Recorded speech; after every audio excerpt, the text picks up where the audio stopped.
Réunion. Chers collègues, je vais donc ouvrir cette audition suivant les formes, j'allais dire accoutumées.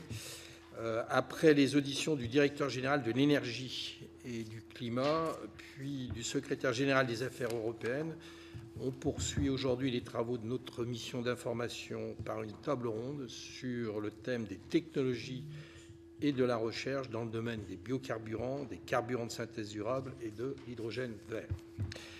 4 organismes y participent, le Commissariat à l'énergie atomique et aux énergies alternatives, le Centre national de la recherche scientifique, l'Agence nationale de la recherche et l'Institut français du pétrole, énergie nouvelle.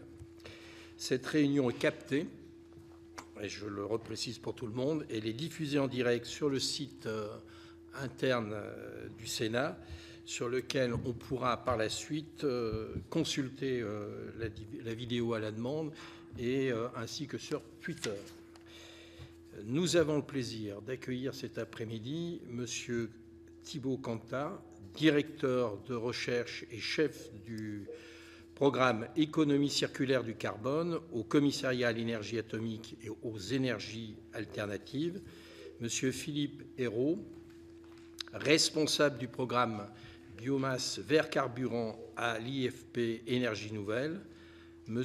Alexandre Legris, directeur adjoint scientifique de l'Institut de chimie du Centre national de la recherche scientifique, qui est accompagné par M. Thomas Borel, responsable des affaires publiques, et en visio, j'espère que tout le monde nous entend bien du côté de la visio, M. Pascal Bain, responsable du département sciences physiques, ingénierie, chimie, énergie à l'Agence nationale de la recherche, qui est accompagné de Mme Cécile Chou, chargée de mission relations institutionnelles à la direction générale de l'Agence nationale de la recherche. Madame, messieurs, notre mission d'information comprend 23 membres. Ils sont issus des différentes commissions du Sénat et représentent l'ensemble des groupes politiques du Sénat. Avec mes collègues, nous sommes convaincus de l'enjeu que représente le développement des filières de biocarburants, de carburants de synthèse durable et hydrogène vert, tant pour la capacité de la France et de l'Union européenne à atteindre l'objectif de neutralité à l'horizon 2050 que pour notre souveraineté et la compétitivité de notre économie. Les organismes que vous représentez sont des acteurs majeurs de la recherche scientifique et technologique sur les énergies bas carbone, plus particulièrement dans le domaine de la décarbonation des transports, qui nous intéresse aujourd'hui, soit en conduisant directement des recherches, soit en les finalisant, notamment par le biais d'appels à projets. Je vous propose que chacun d'entre vous puisse nous présenter, dans le cadre d'un propos liminaire, on va dire d'une dizaine de minutes. Si vous le dépassez, on ne vous en voudra pas. Le champ d'action et les programmes conduits par sa structure dans le domaine de la recherche sur les biocarburants, les carburants synthétiques durables et hydrogène vert. Vous pourriez ainsi nous préciser votre vision du degré de maturité technologique des solutions envisageables, de leur capacité à être portées par l'industrie française et européenne, ainsi que de leur contribution potentielle à la décarbonation du secteur des transports. Notre rapporteur, mon collègue Vincent Capo-Canellas, vous a adressé un questionnaire qui peut vous servir de guide, mais vous n'êtes pas obligé de le suivre si vous voulez nous présenter les choses autrement. Je passerai à la suite la parole à notre rapporteur, puis à l'ensemble de mes collègues, afin qu'ils puissent vous relancer, vous poser un certain nombre de questions. Vous pourrez nous transmettre ultérieurement des réponses écrites aux questions qui vous ont été adressées par notre rapporteur. Je propose que M. Thibault Cantat, directeur de recherche, chef du projet Économie circulaire du carbone au Commissariat de l'énergie atomique et énergie alternative, commence cet échange et je vous cède la parole. Merci, Monsieur le Président. Merci beaucoup, Mesdames et Messieurs les membres de la Commission, pour cette invitation à participer à cette table ronde. Donc, en préliminaire, quelques mots. Tout d'abord sur le CEA, pour vous rappeler que c'est un organisme de recherche dont le but est d'éclairer la décision publique et de donner les moyens, que ce soit scientifiques et technologiques, aux différentes forces vives, que ce soit le tissu industriel, les entreprises, les collectivités, notamment pour mieux maîtriser les mutations sociétales majeures auxquelles on fait face, que ce soit la transition énergétique, numérique, la santé du futur, la défense et la sécurité globale. Et donc on a un organisme qui est au cœur des territoires, avec 9 centres qui sont répartis sur tout l'Hexagone, la plupart équipés de très grandes infrastructures de recherche, avec une démarche de partenariat, que ce soit des partenariats académiques et industriels, en France, en Europe et à l'étranger. En ce qui concerne l'énergie, le CEA promeut une vision intégrée de l'énergie, c'est-à-dire une vision qui va s'appuyer sur la complémentarité de toutes les sources d'énergie bas carbone, qu'elles soient des nouvelles technologies de l'énergie et de l'énergie nucléaire. Ainsi, on a l'ambition d'être un acteur de premier plan et de développer des technologies autour du photovoltaïque, des systèmes de stockage énergétique, notamment à base de batteries, mais aussi avec le vecteur hydrogène, l'amélioration de l'efficacité énergétique et évidemment l'insertion des énergies renouvelables dans les réseaux énergétiques. Le CEA a également investi dans des recherches de plus long terme qui vont concerner l'économie circulaire, que ce soit l'économie circulaire des matières, mais aussi du carbone, dont on va parler aujourd'hui, notamment pour faire émerger des technologies qui seront compatibles avec l'objectif de neutralité carbone à 2050. Donc sur ces 3 filières, que sont l'hydrogène vert, les biocarburants et les carburants de synthèse, qu'on appellera aussi e-carburants, le CEA a une position qui va différer. En effet, sur le côté biocarburant et carburant de synthèse, la position du CEA est de développer prioritairement des briques technologiques génériques au profit de la communauté académique ou industrielle, avec une vision que la solution énergétique neutre en carbone en 2050 va nous conduire à développer des solutions qui soient indépendantes de l'origine du carbone, que ce soit du CO2 ou du carbone biogénique. La situation, par contre, sur l'hydrogène est assez différente puisque ce vecteur apparaît comme une solution dont la maturité technologique permet déjà de débuter un déploiement industriel massif, même si des progrès évidemment technologiques sont encore nécessaires. Et donc on va voir que sur cet axe de l'hydrogène, le CEA aborde la recherche et le développement sur toute la chaîne de valeur, en privilégiant tout d'abord les composants et les systèmes pour la production d'hydrogène par électrolyse à haute température, le stockage de l'hydrogène dans des réservoirs haute pression ou plus récemment sous forme liquide, que ce soit à travers la fixation de l'hydrogène de façon réversible sur des molécules liquides ou bien sur du stockage cryogénique. Et enfin, la conversion de l'hydrogène avec des piles à combustible, que ce soit des piles à combustible de type PEM à basse température ou de type haute température. Donc ces activités s'inscrivent parfaitement dans le cadre de la stratégie nationale hydrogène qui est portée par l'État. Et dans ce domaine, le CEA a développé des partenariats industriels privilégiés, entre autres avec la société Genvia pour tout ce qui concerne l'électrolyse haute température et les sociétés Symbio et Inocel pour tout ce qui est pile à combustible de type PEM. Donc l'ensemble de ces efforts de R&D finalement vise à contribuer à répondre aux enjeux de la neutralité carbone pour 2050 en lien avec la stratégie nationale bas carbone et la PPE. Et à ce titre, il convient de rappeler que le mix énergétique français est basé à 60% sur l'utilisation de ressources carbonées, essentiellement fossiles, car issues du gaz naturel et du pétrole. Ce qui veut dire que remplacer cette part carbonée par des alternatives qui n'émettent pas de gaz à effet de serre vont représenter un enjeu de premier plan, notamment pour assurer la stabilité et la souveraineté de notre système énergétique dans sa globalité. Donc, il convient donc de promouvoir à la fois une plus grande sobriété, une plus grande efficacité énergétique, il convient de le rappeler ici, mais aussi d'augmenter notre capacité de production en électricité bas carbone, de manière à électrifier tous les procédés qui peuvent l'être et qui actuellement mettent en œuvre des ressources fossiles. Comme l'électricité ne peut pas être stockée, il est nécessaire également de développer des technologies et des vecteurs énergétiques qui vont être capables de répondre à l'ensemble des services qui sont actuellement couverts par les ressources fossiles. Et je parle là de secteurs d'activité qui sont extrêmement difficiles à décarboner. En premier lieu, les transports, mais ça peut être aussi la production de biens de consommation, la production de chaleur à très haute température, etc. En ce sens, la production d'hydrogène vert, de biocarburants, de carburants de synthèse, à partir de ressources renouvelables, telles que l'eau, l'électricité bas carbone et le CO2, ou la biomasse comme source de carbone biogénique, ça représente une possibilité pour atteindre une neutralité carbone dans tous les secteurs d'activité qui sont les plus difficiles à décarboner. En ce sens, la vision du CEA, elle est systémique et elle articule les 3 filières. En ce sens qu'on va développer des axes de recherche et développement autour des biocarburants, essentiellement des biocarburants de 3e génération, et des e-carburants au sein d'un programme appelé Économie circulaire du carbone. Donc ce programme vise finalement à la chose suivante, combiner ensemble des sources de carbone biogéniques, du CO2, de l'eau et une source d'électricité bas carbone, pour les convertir ensemble et produire soit des carburants, soit des produits chimiques de synthèse. Et pour ça, on repose sur 3 grands piliers. Ça peut être à la fois des procédés de thermoconversion, si on part de ressources qui sont déjà énergétiques, par exemple du CO2 et de l'hydrogène issu de l'électrolyse de l'eau, ou ça peut être d'ajouter à de la biomasse de l'hydrogène. Pourquoi ? Parce que la biomasse contient du carbone biogénique, mais un contenu énergétique qui n'est pas suffisant pour convertir la totalité du carbone biogénique qui est contenu dans la biomasse. Il est donc nécessaire de rajouter de l'énergie, soit sous une forme électrique, soit sous une forme d'hydrogène. Et donc le CEA va s'appuyer sur toutes ces compétences, à la fois en physique, en chimie, mais aussi en biologie, par exemple à travers l'utilisation de microalgues qui vont être capables de convertir les photons solaires en présence d'eau et de CO2 en carburant, et la génie des procédés, et va se reposer sur ces différentes compétences pour développer des technologies émergentes de manière à produire des carburants durables.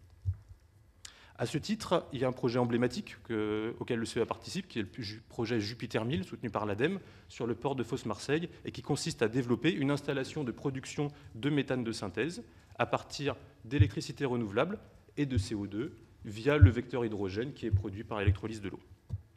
Évidemment, tous ces efforts au sein du programme Économie circulaire du carbone visent la neutralité carbone avec un impact environnemental et sociétal favorable pour tous les secteurs d'activité qui sont les plus difficiles à décarboner.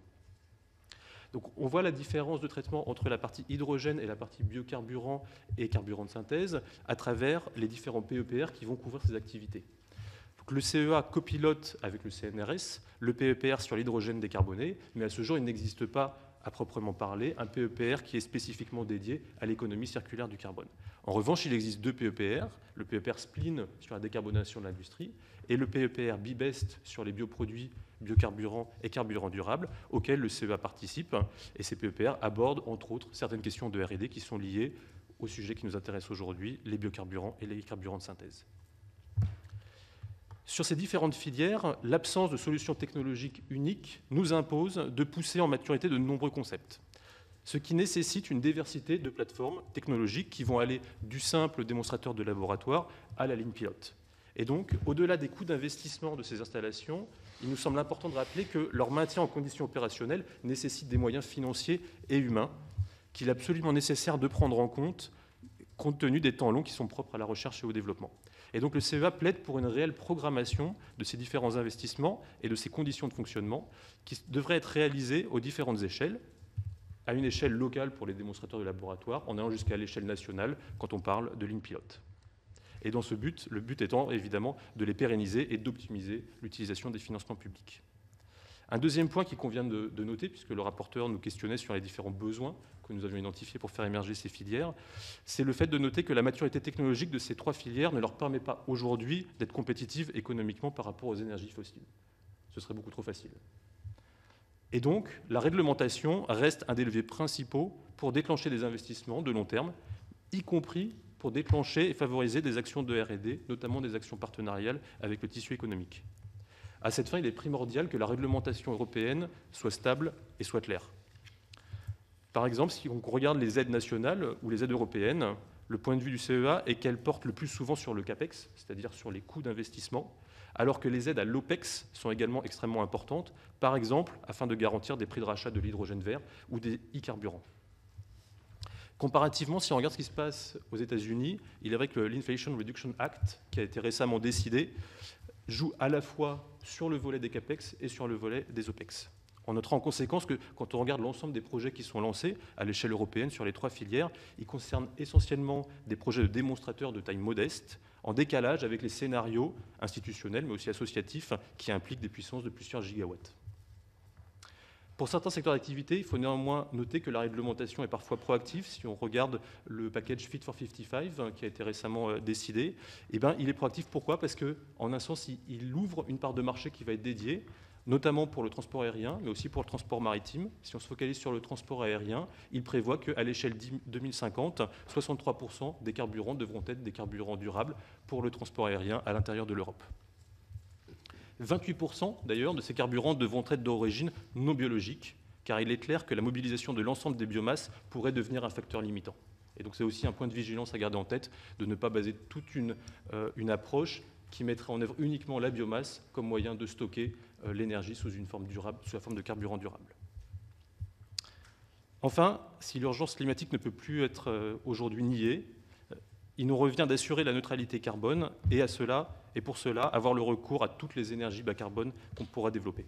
Aucune solution générique globale n'existe qui soit soutenable, à la fois économiquement et environnementalement. L'absence d'unicité de réponse nous impose de financer la R&D à un niveau qui soit conséquent. Et au-delà des financements qui sont évidemment indispensables, le CEA a la conviction qu'un effort de programmation systémique est indispensable, car l'ensemble des filières industrielles de l'énergie doit être coordonné pour assurer cette neutralité carbone avec le coût le moindre possible. À ce titre, il semble important de rappeler qu'il peut exister et qu'il faut prévenir des conflits d'usage, à la fois sur l'électricité bas carbone, sur l'hydrogène vert, mais aussi sur la mobilisation des ressources en biomasse, sur lesquelles s'appuient les 3 filières que nous discutons aujourd'hui. En effet, quand on regarde les besoins en énergie primaire qui vont être nécessaires de mobiliser pour le transport, que ce soit du transport de longue distance, aérien, maritime, ou toutes les formes de transport, et les autres domaines qui vont nécessiter des carburants à base de carbone, tels que la chaleur à haute température, quand on additionne les besoins, on voit qu'ils peuvent rentrer en conflit avec d'autres secteurs qui, eux aussi, auront des besoins en énergie primaire, et en particulier d'électricité bas carbone, d'hydrogène vert et de biomasse. Je vous remercie pour votre attention et je reste bien sûr disponible pour les questions. Monsieur le rapporteur, est-ce que vous avez une réaction ou des questions suite à cette première intervention ? Merci, Monsieur le Président. Monsieur le Directeur, d'abord, merci de cette présentation qui était riche. Alors, c'est vrai que comme on vous a donné 10 minutes et que vous êtes grosso modo resté dans le temps, vous avez abordé beaucoup de choses de manière relativement rapide, c'est normal. Et puis nous n'avons pas forcément le même degré la même facilité pour jouer avec toutes ces données-là. Je retiens d'abord que vous avez fait une distinction très claire entre biocarburant, carburant de synthèse d'un côté et hydrogène.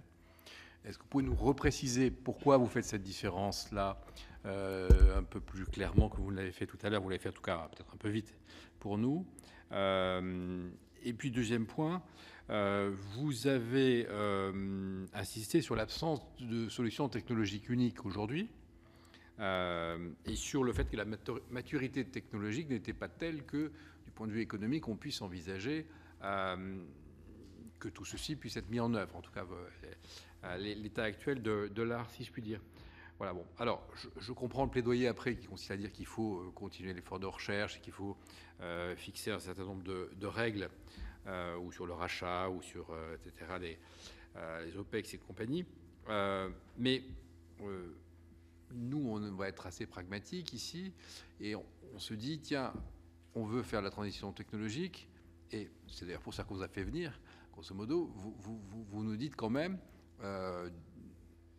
on ne sait pas dire à quel moment on arrivera à avoir une maturité technologique, et encore moins, si j'ai bien compris, quand est-ce qu'on arrivera à le faire coïncider avec une solution qui économiquement soit viable. Bon, mais alors du coup, j'ai envie de vous dire, on fait comment? On continue à étudier, on a un objectif à 2050, comment on est capable de faire matcher ces calendriers-là? Alors merci pour toutes votre questions. Je vais essayer de les reprendre dans l'ordre en essayant d'avoir tout noté. N'hésitez pas à me compléter si besoin. En termes de la maturité, pourquoi il y a une différenciation à faire entre l'hydrogène, les biocarburants et les e-fuels? C'est parce qu'il y a en fait dans ces différents concepts plusieurs déclinaisons possibles. Quand on regarde l'hydrogène est un premier vecteur énergétique pour stocker l'électricité bas carbone. L'électricité n'étant pas stockable, le stocker sous une forme chimique, donc stocker l'énergie sous une forme chimique dans la liaison de l'hydrogène, c'est une façon de stocker l'énergie. Après, il est possible d'utiliser l'hydrogène en tant que tel dans les procédés industriels qui existent déjà et qui utilisent de l'hydrogène. En particulier, le raffinage du pétrole utilise de l'hydrogène qui est actuellement issu de ressources fossiles. La production d'engrais, en particulier d'ammoniac, via le procédé Haber-Bosch, combine de l'azote avec de l'hydrogène. Mais cet hydrogène actuellement est issu de ressources fossiles. Et dans ce cas-là, la stratégie qui consisterait à produire de l'hydrogène bas carbone et directement l'utiliser en substitut à des ressources pétrolières pour tous les procédés qui utilisent l'hydrogène, elle est valable. Mais elle ne répondra pas à tous les enjeux de neutralité carbone. Il faut aller plus loin parce qu'il y a d'autres secteurs qu'il faudra aussi décarboner. Et en particulier, ces autres secteurs, c'est le transport. Pour le transport, est-ce qu'on peut utiliser en tant que tel de l'hydrogène? Si je prends un avion, le problème numéro 1 de l'avion, c'est lutter contre la gravité. Avant d'avancer, c'est lutter contre la gravité. Autrement dit, l'avion, ce dont il a besoin, c'est de carburant qui soit extrêmement dense en énergie. Et l'hydrogène a un défaut, c'est que c'est un gaz, et donc en densité par unité de volume, il ne répond pas à l'équation. Donc pour du transport aérien de longue distance, on utilise actuellement des carburants liquides à base de carbone. Et dans ce cas, utiliser l'hydrogène comme intermédiaire et de le fixer sur la molécule de CO2 pour refaire des carburants de synthèse, typiquement des kérosènes de synthèse, ça c'est une façon de répondre à ce besoin sectoriel de l'aviation. C'est une maturité technologique qui reste à développer, puisqu'actuellement, ces kérosènes, il y a certains procédés qui existent à partir d'hydrogène, mais ils n'ont pas une maturité quand on utilise du CO2 et de l'hydrogène ensemble. Donc c'est quelque chose qui va arriver, qu'il faut développer. En ce qui concerne les biocarburants, il y a plusieurs générations de biocarburants. Si vous utilisez une biomasse qui produit des sucres, tels que la betterave, derrière vous pouvez transformer votre sucre en éthanol et faire des biocarburants de première génération avec un conflit potentiel d'usage entre l'alimentation et le secteur de l'énergie. La deuxième génération va plutôt utiliser des déchets. La troisième génération ne rentre pas du tout en compétition avec les filières alimentaires. Pourquoi? Parce qu'il s'agit d'utiliser des microalgues que vous allez faire pousser dans des photobioréacteurs dédiés qui vont combiner directement du CO2, de l'eau et le flux solaire pour aller faire des huiles que vous pouvez raffiner derrière en biocarburant. Donc il est important de regarder ces différentes générations parce qu'elles ont des niveaux de maturité différents. La première génération est plus mature que la deuxième, qui est plus mature que la troisième, mais elle pose des contraintes en termes de sollicitation des différentes ressources qui sont différentes. Donc il faut faire une déclinaison entre les différentes générations de biocarburants. Enfin, les e-fuels finalement utilisent le CO2 qui est une molécule extrêmement stable, et c'est bien pour ça qu'elle s'accumule dans l'atmosphère, parce qu'elle réagit mal, elle réagit peu, elle est complètement dépourvue d'énergie, et du coup il faudra ajouter beaucoup d'hydrogène ou beaucoup d'électricité en amont pour aller convertir ce CO2.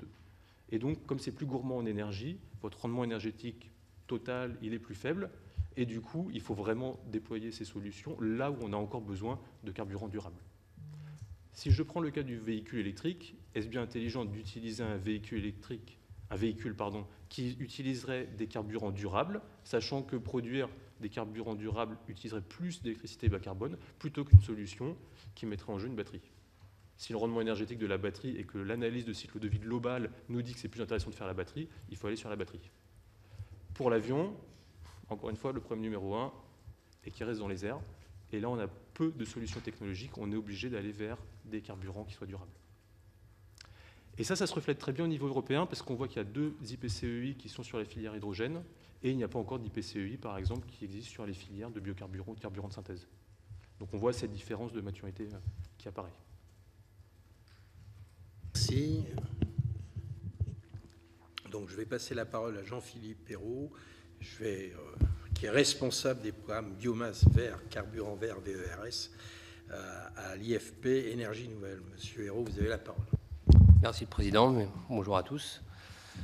Donc, j'ai un petit mot rapide sur IFP Énergie Nouvelle. Donc, c'est un organisme public de recherche et innovation. J'insiste sur le terme innovation. Notre ADN à l'IFP, c'est de porter, et à IFP Énergie Nouvelle, c'est de porter une idée du laboratoire vers un marché.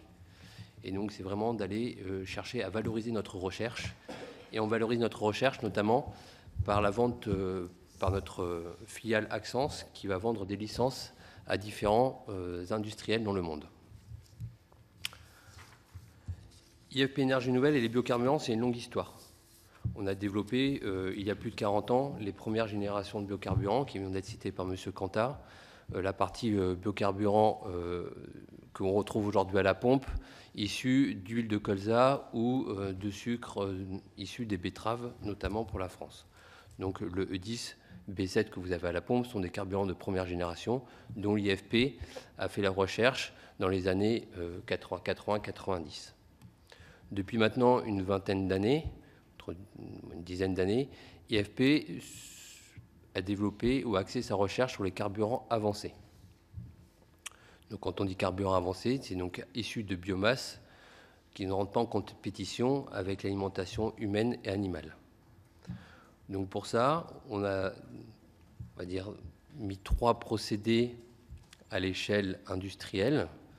Donc un premier procédé qui reprend des huiles de cuisson usagées et des graisses animales, donc, qui correspond à l'hydrotraitement de charges lipidiques.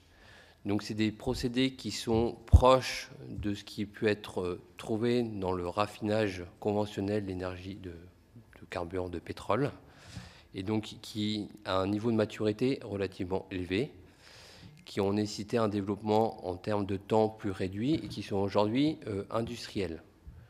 Donc à titre d'exemple, on peut citer une première référence en France avec l'unité de l'AMED qui a été construite par Total Energy, donc dans le sud de la France, et une dizaine de licences à travers le monde sur cette voie de production de biocarburants à partir de charges lipidiques. D'autres projets sont venus compléter cette partie de développement sur les biocarburants avancés. Donc on va distinguer 2 voies. Une voie qui va nous permettre de produire un biocarburant qui va être incorporable à de l'essence, donc typiquement de l'éthanol. Et là, on va parler du projet Futurol. Futurol, c'est 11 ans de recherche, 11 partenaires et un budget de 90 millions d'euros. Le projet s'est arrêté dans les années 2018 et donc est aujourd'hui disponible, industriel et commercial. Ça fait l'objet de 2 unités de démonstration, basées une à Paumacle, vers Reims, et l'autre à Bussy-le-Long, à côté de Reims également, qui nous ont permis de dérisquer la technologie de production d'éthanol à partir de biomasse lignocellulosique. Quand on parle de biomasse lignocellulosique, on parle de résidus forestiers et de résidus de bois. Et donc passer de bois à de l'éthanol, ça nécessite différents traitements chimiques qui nécessitent d'être développés à l'échelle du laboratoire, d'être dérisqués à une échelle de démonstrateur, de façon à avoir un procédé viable industriellement. La voie Futurol est une voie biochimique, c'est-à-dire qu'on va utiliser des enzymes qui vont venir attaquer la biomasse lignocellulosique pour aller chercher les sucres contenus dans la biomasse, et on va fermenter ensuite ces sucres pour pouvoir former l'éthanol. L'éthanol, on peut l'incorporer dans l'essence. Aujourd'hui, une autre voie de valorisation de l'éthanol est la production de jet à partir des éthanols par la voie alcool to jet, qui est une voie certifiée et qui peut être incorporée à hauteur de 50% dans les aéronefs. Une deuxième façon de produire des biocarburants avancés, ça va être ce qui va s'orienter vers plutôt les carburants de type gazole et kérosène par la voie Fischer-Tropsch. Donc la matière première sera la même, cela sera des résidus lignocellulosiques, donc des résidus agricoles et forestiers, qui vont passer par une étape, cette fois, de traitement thermochimique à haute température, 1500 degrés, on va former un gaz de synthèse. Ce gaz de synthèse, c'est du monoxyde de carbone, CO et de l'hydrogène, va être ensuite recombiné par le procédé Fischer-Tropsch. On va ainsi produire une variabilité de produits, donc depuis l'essence jusqu'au gazole, avec des propriétés de carburant qui sont premium, c'est-à-dire qu'ils n'ont pas de soufre, qu'ils n'ont pas d'aromatique, donc ils ne forment pas il n'y a pas de précurseur de particules dans ces carburants, qui sont donc de haute qualité. Cette technologie, ce projet, c'est Beautyfuel. Beautyfuel a été développé avec 6 partenaires. C'est 11 années de recherche et c'est terminé en 2021. Et c'est 200 millions de budget. Le projet a fait l'objet de 2 unités de démonstration, une à Venette pour la partie et une à Dunkerque. Et ces 2 unités-là ont permis, de la même façon que le projet Futurol, de dérisquer toutes les étapes de la technologie pour passer de l'étape laboratoire à l'échelle industrielle. Sur ces 2 projets-là, ont reçu des subventions de la part de l'État français à hauteur de 30 millions environ pour les 2 projets. La technologie Beautyfuel aujourd'hui, l'IFP avec ses partenaires ont monté un projet dans le cadre de l'appel à projet Carb Aéro et a reçu à travers le projet BeautyJet la valorisation et la volonté de continuer l'aventure Beautyfuel vers l'échelle industrielle à travers le projet BeautyJet, donc qui a vocation d'être la première unité de production de carburant de type SAF en France. Donc ça a été annoncé notamment il y a à peu près une dizaine de jours lors de la réunion ministérielle sur les lauréats des Carb Aéro, de l'appel à projet. Concernant les carburants. Les carburants, comme ça a été cité juste avant, c'est environ 4 étapes. Certaines étapes sont matures dans la brique technologique. On va parler du captage du CO2. Et là, il faudra se poser la question de l'origine du captage du CO2, du CO2 atmosphérique versus le CO2 industriel ou le CO2 fatal. Donc ça, c'est un enjeu aussi pour les industriels d'avoir cette molécule de carbone et l'origine de cette molécule de carbone. Et la facilité d'obtention est différente. Et l'étape de synthèse Fischer-Tropsch, qu'on a cité juste avant, qui est une brique de la technologie Beauty-Fuel, qui a été développée à l'IFP depuis les années 2000, sont deux procédés matures. La partie électrolyse, on peut considérer aujourd'hui que c'est un procédé mature également, mais qui va nécessiter d'énormes investissements pour la production des électrolyseurs et des capacités d'électrolyseurs à courte échéance. Et donc il y a un enjeu sur la partie électrolyse, sur la fabrication, plus que sur la partie R&D, même si sur la partie R&D, il y a toujours des améliorations de procédés à faire. La brique la plus complexe et qui nécessite encore du développement, c'est la partie transformation du CO2 en CO, donc éliminer un atome d'oxygène pour retrouver une molécule qui retrouve de la réactivité, le monoxyde de carbone, sur lequel on va venir derrière greffer l'hydrogène pour faire des carburants de synthèse. Donc cette brique Reverse Water Gas Shift est encore aujourd'hui à l'échelle du développement et va nécessiter encore quelques mois avant d'arriver à l'échelle industrielle. Si on parle d'hydrogène, aujourd'hui, une bonne combinaison, comme ça a été cité juste avant, est de combiner l'hydrogène avec une unité de type BTL, biomasse to liquid. Pourquoi ?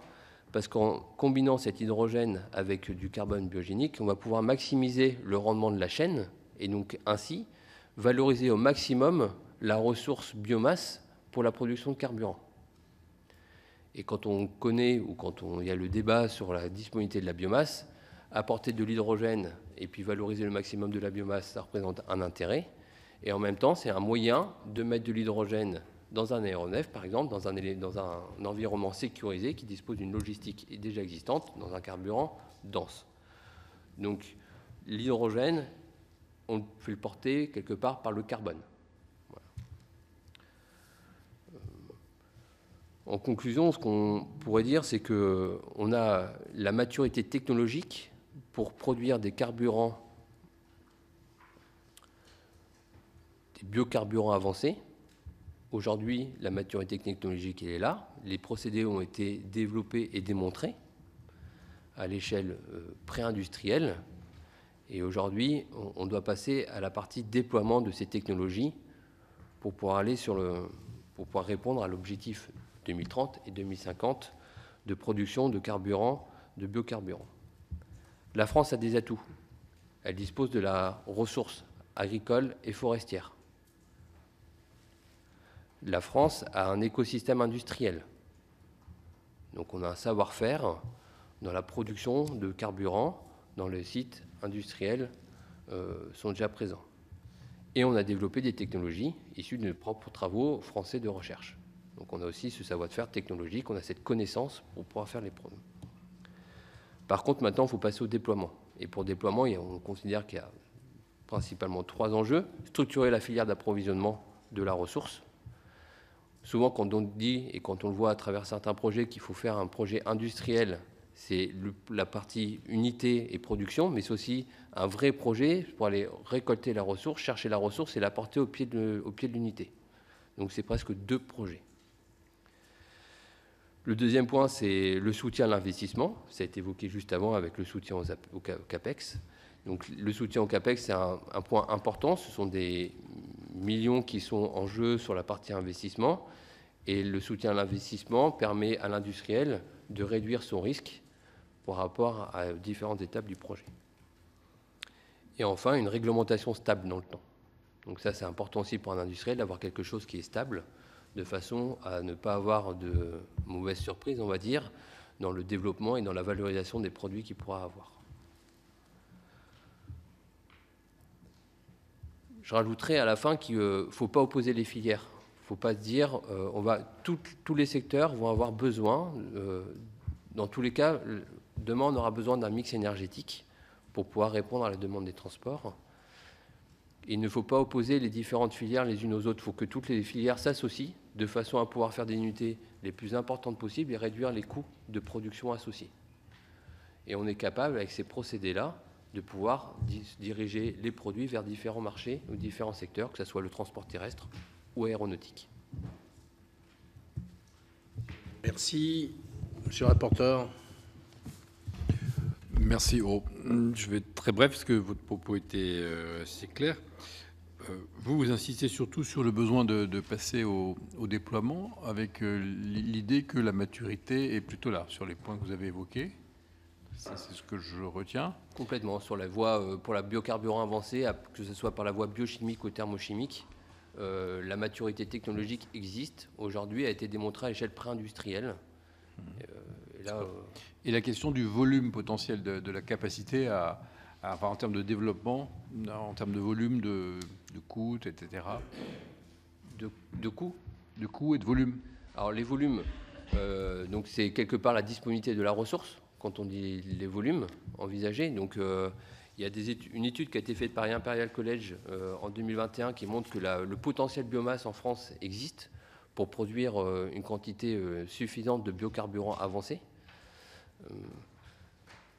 Donc le potentiel est là, après il faut aller chercher cette biomasse-là. Et donc c'est là l'enjeu de structurer la filière pour pouvoir récupérer les bonnes quantités nécessaires, hein, sans appauvrir les sols non plus.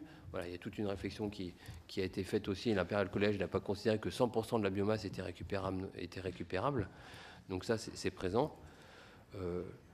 Pour la partie coût, aujourd'hui, ça a été dit par mon prédécesseur, et puis on voit bien entre du bois et un carburant liquide, les étapes de transformation sont beaucoup plus complexes qu'entre du pétrole brut et un carburant conventionnel. Donc forcément, il y aura un coût supplémentaire pour pouvoir porter cette charge renouvelable vers du carburant. Et ça a un coût qui est lié à l'investissement. Et c'est là aussi toutes les personnes, tous les secteurs s'associent pour déployer ces voies-là. On va pouvoir réduire aussi les coûts avec aussi l'avancement de la maturité technologique des premières unités industrielles qui vont nous permettre aussi d'acquérir de l'expérience et de bénéficier de ce retour d'expérience sur les unités qui seront construites à terme, les autres unités. Merci. Monsieur Pascal Bain, qui est responsable du département sciences physiques, ingénierie chimie et énergie à l'Agence nationale de la recherche. Vous intervenez en visio. Est-ce que vous nous entendez? Est-ce qu'on vous entend? A priori, on n'a pas de...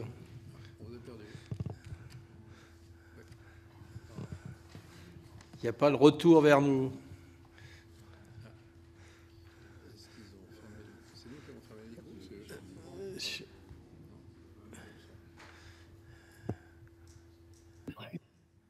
Excusez-moi. Vous avez... Voilà. On vous entend parfaitement. Voilà. Merci. Bien. On vous a mis le micro, je pense. Eh bien, vous avez la parole. Merci, Monsieur le Président, Monsieur le rapporteur, Mesdames, Messieurs les parlementaires, Mesdames, Messieurs. Alors, tout d'abord, je voulais un peu rappeler ce qu'est l'ANR. Je tiens d'abord à vous remercier pour votre invitation à participer à cette table ronde dans le cadre de cette mission d'information. Donc l'ANR, comme vous le savez sans doute, c'est l'Agence publique de financement de la recherche sur projet en France, qui soutient l'ensemble des domaines scientifiques et accompagne les recherches fondamentales ou appliquées de niveaux de maturité technologique variés, mais en général relativement bas, puisqu'on a un positionnement qui est complémentaire de celui d'autres agences, comme par exemple l'ADEME, qu'on a déjà cité précédemment, ou BPI France, au plan national, mais également à travers du cofinancement de projets européens ou internationaux. Et notamment, l'ANR soutient des équipes de recherche, des organismes de recherche publique, dont on vient d'entendre les propos. Par exemple, le CEA ou l'IFPEN ont été impliqués dans nombre de projets qu'on a soutenus dans le passé et qu'on continue à soutenir aujourd'hui sur ces différentes filières, sur lesquelles je reviendrai tout à l'heure. Et puis également, bien entendu, dépendant d'autres organismes comme le CNRS qu'on va entendre tout à l'heure, des universités, des grandes écoles, mais également des entreprises, qu'elles soient petites, moyennes ou grandes. Je voulais également rappeler que l'ANR, en fait, est aussi un des 4 grands opérateurs de France 2030, hein, qui est la bannière qui regroupe l'ensemble des anciens programmes qu'on appelait donc programmes d'investissement d'avenir, avec donc BPI France d'une part, la Caisse des dépôts, Banque des territoires et l'ADEME.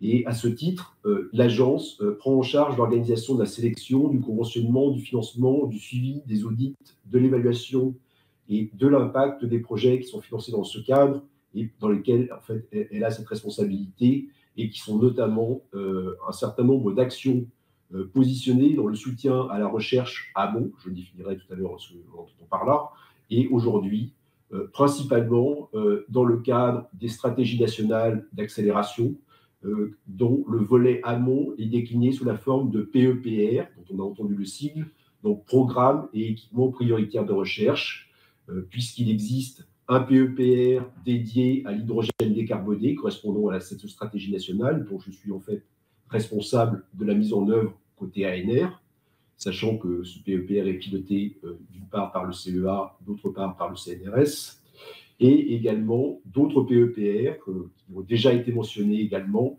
qui traitent d'une part des carburants avancés, même si ce n'est pas la totalité de ce PEPR, puisqu'il s'occupe globalement en fait des différents usages des ressources en biomasse, et d'autre part la décarbonation de l'industrie, dans laquelle on retrouve notamment un projet portant sur les carburants, carburants avancés. Je reviendrai également dessus. Voilà, donc je ne vais pas répéter ce que l'ont dit mes 2 prédécesseurs du CEA et de l'IFPEN, comme je l'ai dit, donc l'agence a un positionnement un petit peu différent dans la mesure où elle n'est pas opérateur de recherche, elle a un rôle de soutien aux équipes de recherche qui déposent des projets à des appels que lance l'ANR, notamment des appels qui sont ouverts et qui vont permettre de soutenir des projets à l'initiative des établissements, des chercheurs, si tant est que les idées soient bonnes et les projets soient de qualité. Les projets sont évalués par le principe des pairs, donc des chercheurs principalement qui exercent dans ces domaines-là. Alors, je vais quand même revenir un peu sur l'historique du soutien de l'ANR à ces filières, puisqu'en fait, en commençant par les biocarburants, ce qui va me permettre aussi de peut-être mettre l'accent de nouveau sur les degrés de maturité des différentes filières. C'est un point qui est particulièrement important, hein, comme on a vu.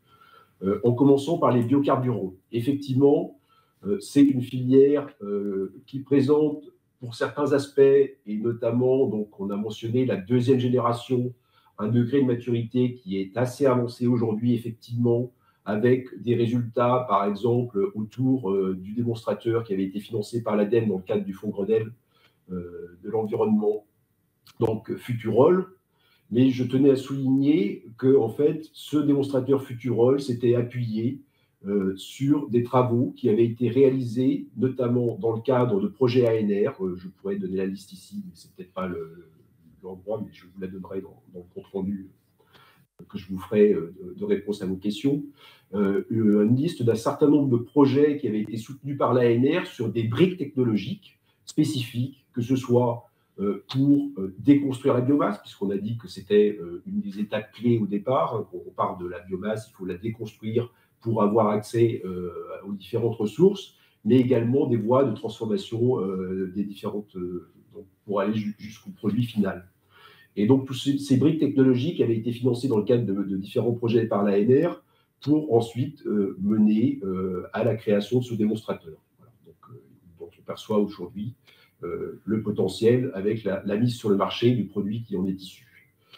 Sur les 3 générations, notamment, qui font appel à des micro-organismes tels que des micro-algues, là encore, l'ANR les a soutenus très tôt, puisque, en fait, dès 2007, l'ANR, je rappelle, a été créée en 2005.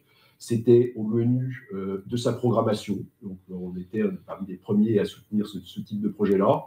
Et c'est quelque chose qu'on a soutenu un peu dans la continuité, ces travaux portant sur l'utilisation de micro-organismes tels les micro-algues pour arriver à des carburants, dans la mesure où aujourd'hui, c'est probablement du côté des biocarburants la filière pour laquelle il y a encore le plus besoin de travaux. Et ça fait d'ailleurs l'objet d'un des 2 projets ciblés du PEPR qui porte sur les carburants d'origine biologique, donc, qui est précisément consacré à développer des recherches autour de ces micro-algues. Sur l'hydrogène décarboné, là encore, l'ANR a mis en place, dès sa création, un programme de recherche ambitieux, puisque en fait, ce programme a permis de financer, pour un montant dépassant 100 millions d'euros sur les 6 premières années d'existence de l'agence, un certain nombre de projets, plus de 120 projets, voilà, sur les différentes briques technologiques. Alors, en grande partie focalisé sur l'électrolyse, notamment pour la production d'hydrogène, bien entendu, notamment l'électrolyse basse température, mais aussi des projets sur l'électrolyse haute température, avec une application très forte du CEA, qui ont notamment mené à la création d'entreprises telles Sylphen, par exemple, ou encore Genvia, dont on vient d'entendre parler, qui a été créée il y a un peu plus d'1 an et demi. Sur les autres aspects de l'hydrogène, on a bien entendu aussi beaucoup financé de projets, notamment sur des technologies qui sont moins matures aujourd'hui, sur le stockage d'hydrogène sous forme solide, sachant que là encore, il y a différentes technologies possibles. Le stockage sous forme liquide étant probablement la plus mature aujourd'hui. Le stockage à haute pression étant également une technologie qui pourrait être mise sur le marché très rapidement s'il y avait vraiment des marchés pour cela, même s'il y a encore des projets de recherche qui sont financés sur ces sujets-là. Le troisième sujet donc, que je vais aborder, c'est celui des carburants de type e-carburant, voire carburant solaire, dont on n'a pas encore parlé, qui est, comme ça a été mentionné précédemment, probablement, globalement, la moins mature des 3 filières. Les premiers projets que j'ai vus à l'ANR financés tournaient autour dans les voies de valorisation du CO2, puisque c'était comme cela qu'on les percevait à l'époque, avec des projets qui ont été financés dès 2010, donc ça remonte déjà à quelques années, mais c'est même très tôt par rapport à toute la dynamique en termes de recherche qui s'est plutôt engagée dans les années qui ont suivi. Donc, les premiers projets, c'était financés par l'ANR sur ces questions-là, qui d'ailleurs impliquaient les entreprises telles que Engie, EDF à l'époque, Total, dès 2009-2010, sur l'étude des perspectives de fabriquer des carburants à partir principalement de la voie électrolytique par électrolyse, donc à l'époque. Tout cela s'est poursuivi encore aujourd'hui, donc régulièrement, chaque année, l'ANR finance des projets sur ces sujets-là, avec beaucoup, en fait, ce que l'on observe, une grande créativité de la part des chercheurs, puisque, en fait, comme c'est une technologie qui est parmi les moins matures, et notamment celle qui vise à utiliser directement l'énergie solaire pour produire des molécules de type carburant, que ce soit du méthane, du méthanol, voire des composés plus avancés, directement à partir des ressources solaires, par des processus photoélectrochimiques. C'est certainement la voie qu'on considérer éventuellement comme un Graal, mais qui est la moins avancée technologiquement, et sur laquelle, en fait, l'ANR apporte des financements pour pouvoir explorer le plus de voies possibles, sachant que, bien entendu, comme toujours en termes de recherche, il faut miser au départ sur beaucoup de voies pour être sûr, ou à peu près sûr, qu'il y en ait quelques-unes qui arrivent à émerger, à passer à un stade de TRL qu'on appelle le TRL 4, à un moment donné, qui est le moment où la technologie va sortir du laboratoire, va pouvoir passer à une échelle de pilote au-delà du laboratoire. Mais avant cela, il y a beaucoup d'échecs, ce qui est tout à fait normal en termes de recherche. Et c'est aussi un des enjeux de l'ANR, c'est de pouvoir soutenir le plus de voies possibles exploratoires pour être sûr qu'au final, il y en a quelques-unes qui arrivent à déboucher, comme cela avait pu être fait sur les exemples que j'ai donnés précédemment, que ce soit sur les technologies d'hydrogène ou dans le domaine des biocarburants. Voilà, mon propos liminaire que je pourrais compléter soit au niveau des questions, soit ultérieurement. Merci, M. Bain. Je vais passer la parole à M. Alexandre Legris, qui est directeur adjoint scientifique de l'Institut de chimie du Centre national de la recherche scientifique. Vous avez la parole. Messieurs, dames, merci pour votre invitation. Merci de m'accueillir ici dans ce lieu très, très marqué par l'histoire et aussi par l'avenir.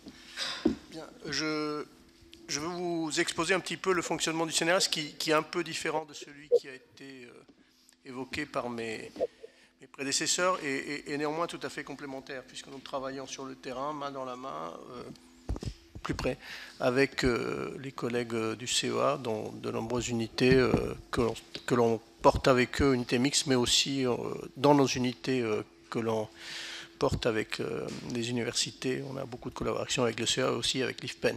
Le fonctionnement du CNRS est un petit peu différent, c'est-à-dire que nous, on ne travaille pas sur projet. Vous savez que le chercheur en France tient à son indépendance et nous tenons à ce qu'elle puisse être maintenue parce qu'on pense qu'elle est créatrice de la liberté créatrice tout simplement. Et néanmoins, dans le domaine qui nous intéresse aujourd'hui, le CNRS a mené ces dernières années un certain nombre d'actions de création de communautés. Dans le domaine de l'hydrogène, le CNRS a permis la création de ce que l'on appelle aujourd'hui une fédération de recherche nationale qui regroupe une trentaine de laboratoires disséminés dans l'ensemble du territoire, sur l'ensemble du territoire. Et cette fédération de recherche est un des acteurs majeurs du PEPR hydrogène que nous coportons avec le CEA. Donc c'était une sorte de préfigurateur côté CNRS de ce PEPR.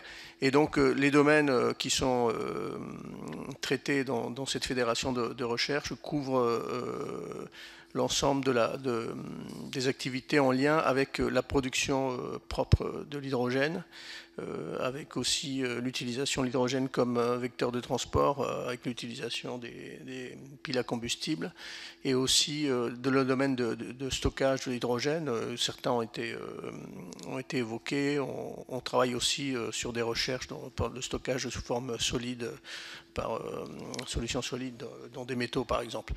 On est aussi sur ce qu'on appelle les systèmes, c'est-à-dire agréger un certain nombre de unités de base pour faire des systèmes qui fonctionnent pour aussi bien l'électrolyse que pour l'inverse, c'est-à-dire pour l'utilisation des piles à combustible.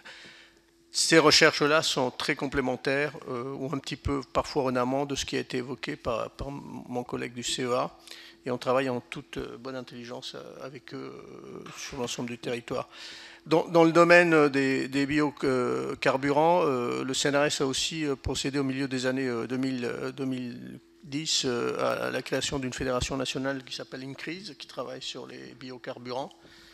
Et donc, les carburants issus de la biomasse, ils sont étudiés aussi bien du point de vue des procédés que aussi de solutions innovantes. Donc ça concerne aussi un volet important de chercheurs et d'anciens-chercheurs disséminés sur le territoire. Le CNRS n'est pas porteur du PEPR qui s'occupe des biocarburants. Mais c'est pas tout à fait, c'est pas grave. Je pense que nous avons quand même des équipes qui sont impliquées. Et pour ce qui concerne les e-carburants, le CNRS participe au PEPR décarbonation de l'industrie. Donc on a des équipes, notamment à Lyon, qui pilotent un des projets ciblés. Et nous sommes toujours un petit peu en amont de ce qui se fait en termes de filières industrielles pour essayer de développer des solutions innovantes. Nos équipes travaillent évidemment sur la capture du CO2, par exemple, la capture et la valorisation du CO2 sous différentes formes, valorisation, soit par l'électrochimie, mais aussi par la photocatalyse ou des choses comme ça. C'est-à-dire l'objectif est de défricher le terrain, comme ça a été dit par M. Bain, pour voir après, dans ce terrain, qu'est-ce qui va pouvoir sortir en termes de filière industrielle. Donc le chercheur CNRS comme je le dis, travaillent en toute liberté. Ces dernières années, il y a quand même un infléchissement, c'est-à-dire qu'il y a des programmes nationaux qui ont été mis en place par la LPR, et notamment ces fameux PEPR, programmes d'équipement prioritaires de recherche, qui permettent de structurer des filières, de filières de recherche, j'entends, de structurer plutôt des communautés qui vont travailler ensemble pour développer des solutions innovantes dans un domaine de recherche qui est très varié. On parlait de chimie, mais on parle aussi de biochimie. Ça a été évoqué. Quelle va être la chimie de demain? Est-ce qu'on va utiliser toujours les procédés qu'on utilise aujourd'hui? Mais dans certains domaines, on voit que l'utilisation des enzymes et la programmation des enzymes, c'est des domaines dans lesquels le CNRS travaille aussi, de concert avec nos partenaires, peut constituer des solutions alternatives intéressantes et importantes pour la production des molécules d'intérêt de demain, qui peuvent faire aussi bien des biocarburants que des matériaux, par exemple. Voilà. Merci beaucoup. Monsieur le rapporteur.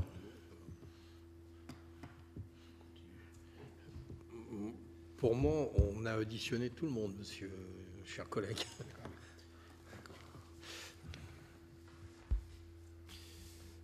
Bien. OK. Du point de vue du CNRS, là, vous avez insisté sur la structuration des communautés de recherche. Après, quel regard vous portez sur la maturité de toutes ces directions de recherche? Alors, vous allez peut-être me dire que vous êtes moins dans le développement, mais voilà, quel est votre regard? Oui et non. Le CNRS a depuis quelques années une politique de maturation et de prématuration très importante. Moi, je dirais qu'il y a deux choses qui ont été dites par mes prédécesseurs à laquelle nous souscrivons.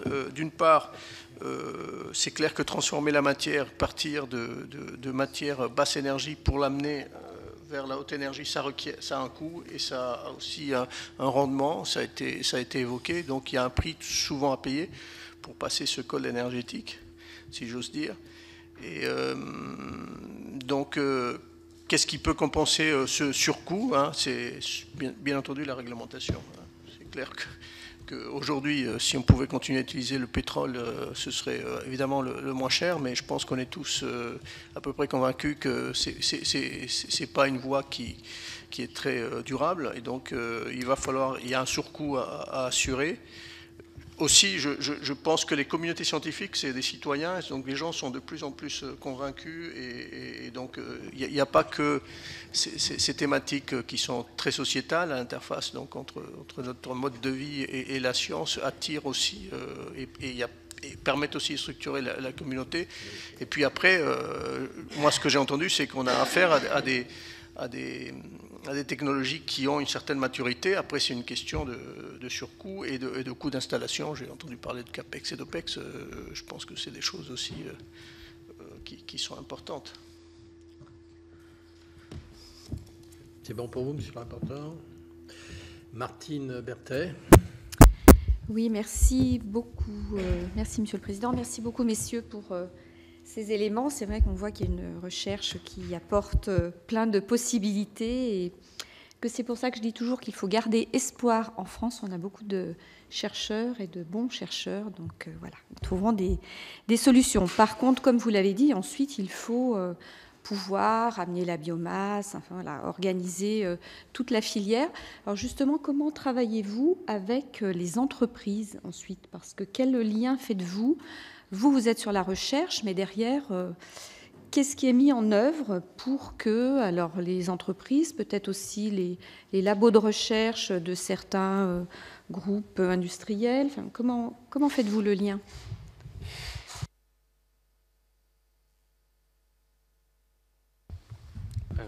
Je vais associer aussi M. Bain.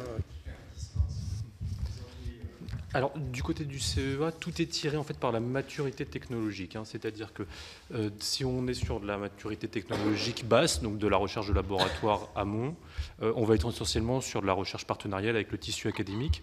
Par contre, évidemment, dès que vous montez en maturité technologique, là, c'est vraiment le tissu industriel qui est le meilleur relais. Et donc, il y a deux grands types de fonctionnement. Soit la recherche bilatérale, qui est la plus propice au transfert industriel.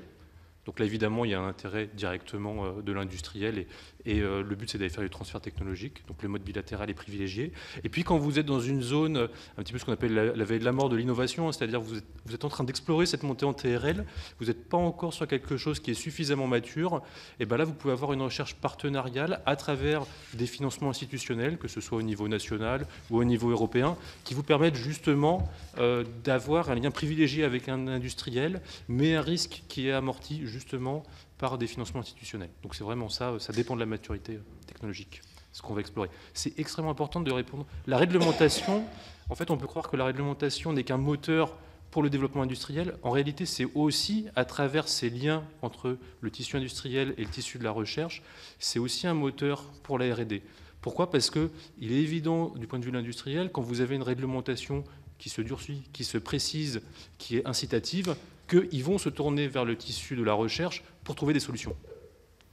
Parce que vous avez une nouvelle contrainte qui s'impose à vous, qui n'est plus juste une contrainte strictement économique de la compétition économique. Vous avez une nouvelle contrainte qui va s'imposer à vous et du coup, vous avez besoin d'idéation, de création, de nouvelles solutions technologiques qui doivent monter en maturité. Et donc ça aussi, c'est un très bon driver pour la R&D.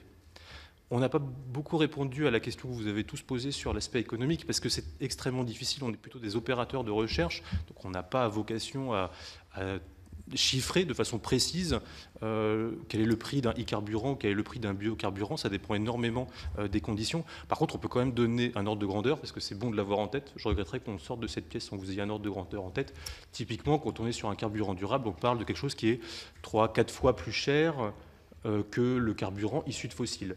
Mais attention, le service rendu n'est pas du tout le même. Un carburant issu de fossiles, vous êtes en train de puiser dans des ressources épuisables, vous accumulez du CO2 fossile dans l'atmosphère. Un carburant durable, justement, ne va pas puiser dans des ressources épuisables, c'est bien le but, et ne va pas. Le but, c'est qu'il soit neutre en carbone. Du point de vue de la réglementation européenne, c'est qu'il produise 70% de moins de CO2 que l'équivalent fossile, donc qu'il soit bien moins émetteur de gaz à effet de serre. Et c'est là le surcoût, hein, le facteur 3-4, il vient de là. D'accord ? Ce n'est pas que la maturité technologique des technologies, parce qu'en fait, les technologies sont extrêmement différentes. C'est bien du fait que le service rendu, à la fin, est différent. Par exemple, ce qu'il faudrait comparer, c'est combien ça coûterait un carburant sur lequel vous imposez de capter et de stocker le CO2 par rapport à un carburant durable. L'un resterait complètement linéaire, épuiserait des sources fossiles, épuiserait des capacités de stockage, mais il aurait un service rendu qui n'émet pas de CO2 à la fin dans l'atmosphère, et peut-être déjà là, on pourrait commencer à comparer avec un carburant durable. Et tout de suite, vous verriez que ce facteur 3-4, en fait, c'est complètement similaire. Vous voulez réagir ? Pour la partie ressources, dans les projets qu'on a développés, on a toujours fait attention à cette partie-là, ressources. Et on a développé des technologies qui étaient multi-ressources, justement, pas pour s'associer à une seule type de charge, du bois ou de la paille, par exemple, avec la vocation de pouvoir déployer la technologie à travers le monde. Donc on a eu des acteurs de la ressource dans les projets qui ont été portés dans ces deux projets-là, sur lesquels on a fait une cartographie pour balayer les différents types de ressources qui ont été testés sur nos unités de démonstration de façon à évaluer les différences entre les ressources et les adaptations technologiques à faire. Après, quand on parle de ressources en termes de territoire, là, c'est vraiment un projet industriel qui va s'attacher à la ressource au niveau local et à l'écosystème local pour récupérer la ressource. Donc, en général, les rayons de collecte qui sont aujourd'hui admis pour autour d'une unité de production de biocarburants, c'est aux alentours de 200 km. Au-delà, il y a des effets qui sont directs sur la partie émission de CO2, et comme l'a dit M. Cantat, et donc c'est le respect de la réglementation que l'on doit avoir. Monsieur Bain, est-ce que vous nous entendez ? Est-ce que vous voulez réagir ? Oui, merci de la parole. Je vais essayer de répondre à la question de Madame sur le lien entre recherche et industriel et les relations qu'on peut avoir ou faciliter pour le transfert. Alors, tout d'abord, une remarque préliminaire sur ce point-là, c'est que pour avoir discuté avec pas mal de directeurs de la recherche ou de directeurs scientifiques de grandes entreprises, il y a aussi une attente de leur part que l'État soutienne une recherche publique qui ouvre les possibilités. parce que ça leur donne derrière aussi la possibilité d'aller, on va dire, piocher dans ce qui va marcher ou pas, et ce qu'ils n'auraient pas forcément fait, eux, dans leur propre laboratoire de recherche. Ceci étant dit, l'ANR a mis en place un certain nombre de dispositifs pour favoriser le travail en commun entre les chercheurs, d'une part, du secteur public et les entreprises. Donc, on a essentiellement 3 types de dispositifs pour faire cela. Donc, un qui s'appelle les projets collaboratifs avec les entreprises, hein, qui, comme le nom l'indique, implique à la fois donc, une entreprise, mais au minimum une entreprise, mais également des établissements de recherche publique pour travailler sur un programme de recherche conjoint qui va durer en général entre 3 ou 4 ans sur un programme précis, donc en réponse à un appel à projet de l'ANR. Et notamment, lorsqu'on a scindé l'axe scientifique de l'appel à projet générique de l'ANR qui portait sur l'énergie en 2 sous-axes, en 2 axes différents, un qui porte plutôt sur la recherche amont, destiné plutôt à favoriser des recherches en rupture. Le deuxième, par opposition, lui, il est positionné plutôt sur des TRL, on va dire intermédiaires. Donc plutôt des TRL 3-4, donc on se rapproche pratiquement du prototype de laboratoire. Et cet axe-là, très nettement, il a suscité un afflux beaucoup plus important que ce que l'on avait avant de projets de type collaboratif avec des entreprises. On a tout de suite vu l'effet de cette programmation-là, avec cet axe-là, et un intérêt des industriels pour s'intégrer à ces projets portant sur des échelles de TRL intermédiaires. Outre les PRCE, donc, on a 2 autres instruments à l'ANR, les LabCom. Les LabCom, donc laboratoire commun entre une entreprise de type TPE, PME et un laboratoire public, qui sont plutôt des programmes de recherche conjoints, donc plutôt de nouveau axés sur des TRL intermédiaires, donc en travail bilatéral, qui sont destinés à favoriser le transfert de connaissances et de technologies depuis le laboratoire public vers l'industriel de type PME, TPE.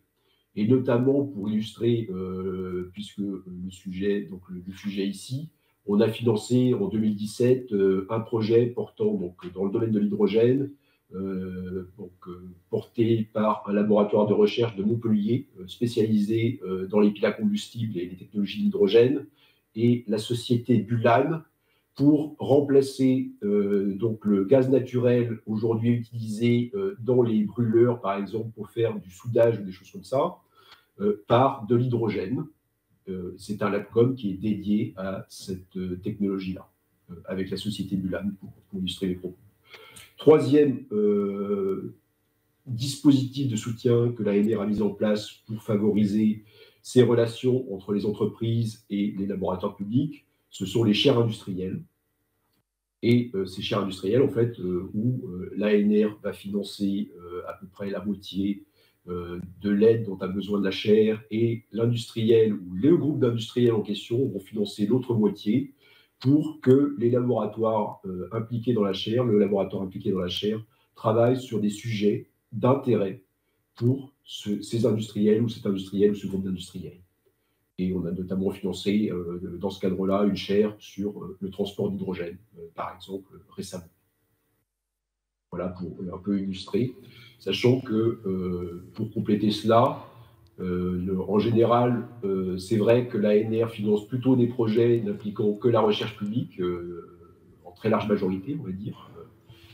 En revanche, ce que l'on observe, c'est que dans le domaine de l'énergie, globalement, et sur les technologies qui nous intéressent aujourd'hui, il y a beaucoup de projets qui arrivent à la fin à déposer des brevets, d'une part, et dont on peut, pour une partie, observer les suites, qui ne seront pas forcément financées par l'ANR d'ailleurs, qui peuvent être ensuite financées par l'ADEME. Et je donnerai l'exemple notamment des projets que je mentionnais rapidement en préambule sur les microalgues. J'avais dit que l'ANR avait financé un certain nombre de projets portant sur les microalgues. Et très récemment, on a appris que la suite de ces projets-là avait été financée par l'ADEME dans le cadre de France 2030, donc à travers un gros projet de démonstration utilisant les résultats de ces travaux préliminaires sur les microalgues. Merci, Monsieur Legris, vous voulez... Oui, juste pour, en ce qui concerne la relation entre les entreprises et le CNRS, elles sont de longue date. Fin 2021, le CNRS a fêté la création de son 200e laboratoire commun entre les entreprises. Le CNRS utilise énormément le dispositif CIFRE pour le financement des thèses qui est porté par la NRT. Et donc les relations du CNRS, comme je le disais, avec les entreprises remontent à très longtemps. Évidemment, toutes les disciplines du CNRS ne sont pas concernées. L'Institut de chimie est un de ceux qui a le plus de relations avec l'entreprise. Il y a aussi l'Institut de physique, l'Institut des sciences de l'ingénieur, l'Institut de l'informatique et l'Institut des sciences biologiques. Ce sont les 5 qui ont le plus de relations avec les entreprises. Donc beaucoup de partenariats, une entreprise et un laboratoire de recherche. Mise en place ces dernières années d'un outil de prématuration, comment aller pour transformer une recherche d'un laboratoire d'intérêt pour un industriel, comment la porter vers une spin-off quand c'est possible, et ensuite pour la maturation, le CNRS est partenaire d'un certain nombre de SATT sur tout le territoire. Si Daniel seulement. Merci. Merci pour vos présentations. J'aurais plusieurs questions. La première concerne l'hydrogène. On sait qu'aujourd'hui, avec l'électrolyse, on a un rendement de l'entour de 30-35% au maximum. Donc on perd à peu près 65% de l'énergie électrique qui a été impulsée pour faire cet hydrogène. Sachant que si on part d'une centrale nucléaire qui a déjà un rendement de 30%, on fait 35%, on fait 30% de 35%, on finit par avoir 10% de l'énergie primaire. Est-ce qu'il y a un plafond physique? Est-ce qu'on peut espérer que la recherche améliore ce rendement, ou est-ce qu'il y a un moment où on ne peut pas aller plus loin que peut-être 40%? Ce que j'aimerais savoir. Concernant les biocarburants, je sais que vous êtes sur la partie recherche, sur chimie et physique. Par contre, à la base, il y a quand même la biomasse, bien entendu, et la problématique est entière, c'est la problématique des gisements. On voit bien que, par exemple, pour l'éthanol, on parle de déchets, mais ces déchets, ils ont déjà des exutoires aujourd'hui. On l'a vu quand on a fait la mission d'information sur la méthanisation, la pulpe de betterave, elle est déjà utilisée soit dans des méthaniseurs, soit pour des éleveurs. Donc, est-ce qu'il y a encore une marge de manœuvre sur des produits, sur tout ce qu'on appelait des déchets qui s'appellent aujourd'hui des coproduits et qui sont aujourd'hui, très recherchés, on va dire, et qui vont l'être de plus en plus. Alors, est-ce qu'on ne va pas avoir des filières? Est-ce que vous travaillez également sur ces différentes filières? Est-ce que, l'autre question, c'est que par rapport à un hectare de photovoltaïque, quelle est l'énergie produite sur une année par un hectare de panneaux photovoltaïques par rapport à l'énergie qu'on va récupérer si on fait un hectare de culture destiné à un carburant, à un biocarburant? Voilà, j'aimerais bien savoir un peu si vous avez des comparatifs en ce sens-là. Voilà, sinon vous avez dit, vous parlez d'ACV, le bilan carbone, vous dites donc que maintenant la demande c'est 70% de moins qu'un carburant fossile, c'est bien cela? Ça, c'est ce que demande la réglementation, oui. Ce qu'appelle la réglementation. Ben, si vous pouvez, j'aimerais bien savoir le bilan carbone des différents biocarburants, si vous les avez, bioéthanol, que ce soit biogazole et autres. Merci.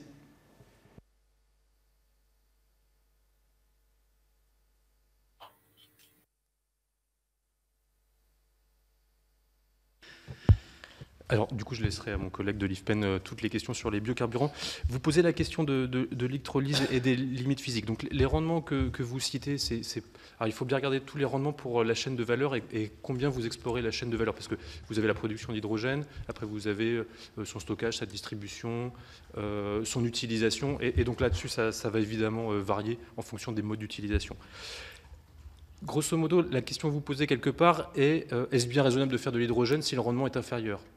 Et finalement, dans votre question, ce qui manque, c'est pourquoi est-ce qu'on voudrait utiliser l'hydrogène? Pourquoi on voudrait utiliser un carburant durable? Pourquoi est-ce qu'on voudrait utiliser un biocarburant? En fait, il faut appeler la vision qu'on porte, c'est d'appeler ces vecteurs énergétiques en fonction du service qu'on en attend. C'est pour ça que dans mon propos, je vous ai indiqué que sur un véhicule personnel léger, eh ben oui, une batterie qui aura un rendement entre l'électricité bas carbone qui va être utilisée et l'énergie produite à bord à utiliser à bord, si elle est meilleure, il faut évidemment favoriser la batterie parce que vous aurez un rendement qui est meilleur. Ce qui veut dire qu'on va d'abord se focaliser sur l'utilisation de l'hydrogène et des carburants de synthèse dans les secteurs d'activité qui en auront absolument besoin, c'est-à-dire pour lesquels il n'existe pas d'alternative. Parce que là, cette question de rendement tombe un petit peu. Évidemment, le développement des filières, de la maturité technologique va faire qu'on va progresser sur ces rendements. Et donc, votre question était aussi, y a-t-il une limite physique thermodynamique?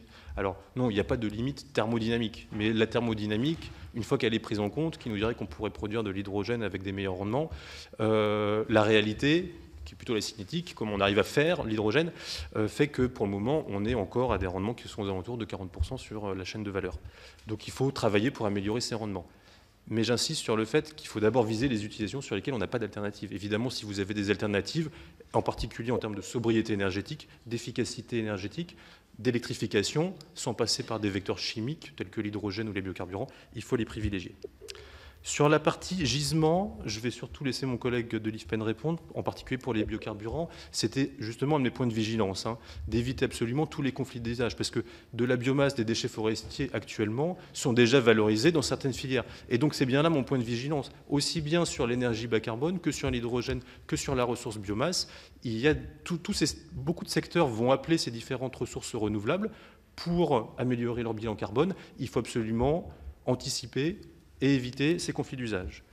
L'Europe a quelque part déjà répondu dans son Fit for 55. Si vous prenez ce package réglementaire pour le transport aérien, il a déjà été décidé qu'il y aurait dans la part des carburants durables, qui va être de 60% à l'horizon 2050, il y aura une part qui ne devra pas être d'origine biologique, justement parce qu'il est bien identifié qu'il faut éviter un conflit d'usage et que la ressource biomasse ne pourra pas répondre à tous les besoins, à tous les enjeux de cette filière.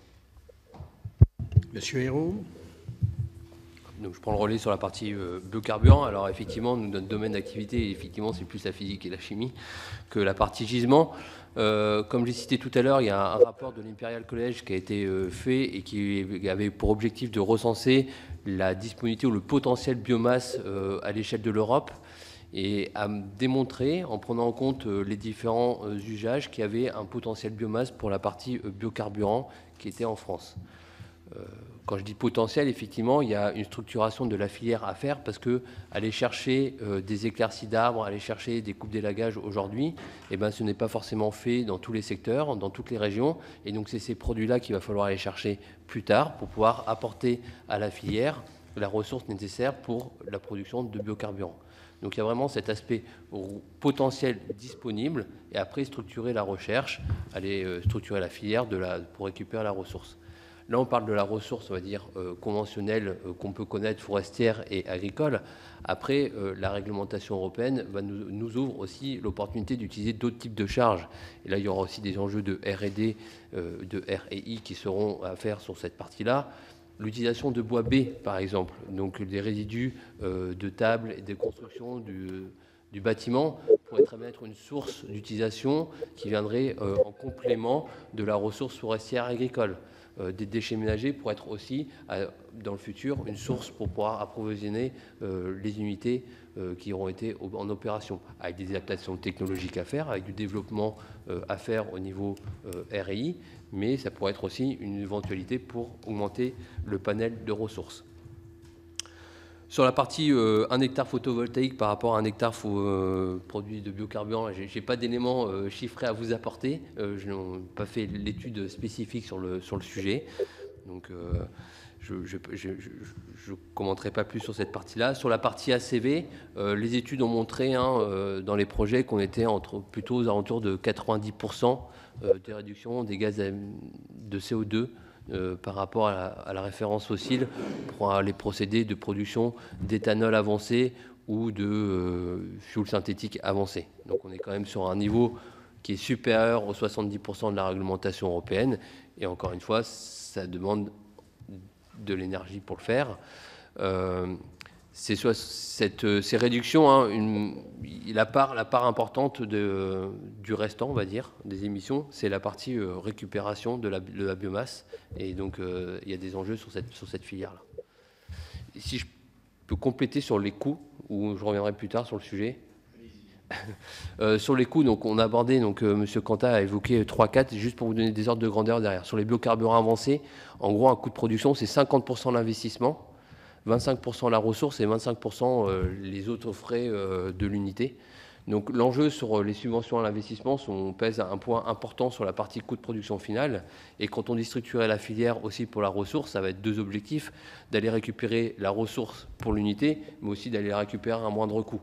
Et on voit que ce coût-là pèse aussi 25% du coût de production. Donc voilà l'enjeu sur cette partie-là. Et sur la partie e-fuel, les chiffres qui ont été cités 3-4, c'est pour la partie biocarburant avancé. Les e-fuel ont positionné un cran au-dessus avec une grande dépendance au prix de l'électricité, comme on peut l'imaginer, vu que ça va être le vecteur énergétique pour apporter l'hydrogène via l'électrolyse. Monsieur Ben, oui. Vous voulez... Oui, vous m'entendez?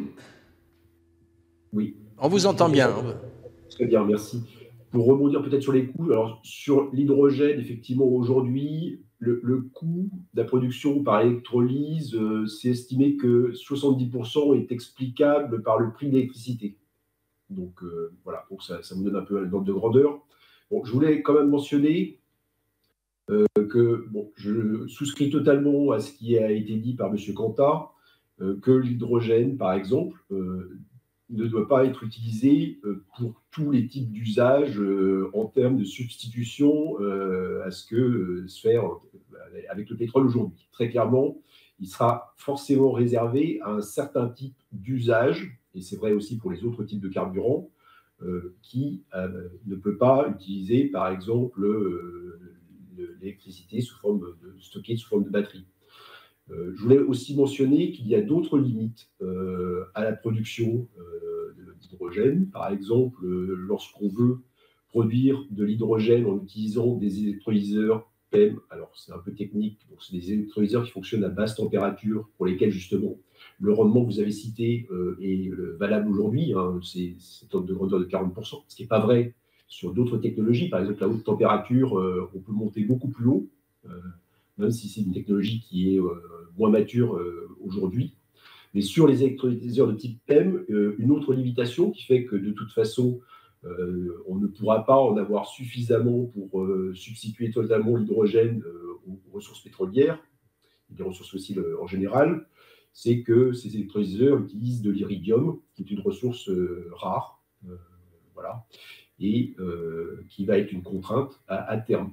Ce qui justifie aujourd'hui, d'une part, que dans le cadre du PEPR sur l'hydrogène décarboné que soutient l'ANR, il y ait en cours un projet qui vise à réduire la teneur en iridium, enfin l'utilisation d'iridium dans ces électrolyseurs de type PEM, tout en maintenant les rendements à l'état de l'art actuel. Et d'autre part, un autre projet qui, lui, vise à substituer totalement l'iridium par des catalyseurs sans métaux nobles, avec quand même des perspectives commerciales intéressantes en termes de rendement. Voilà ce que je souhaitais ajouter sur ces points.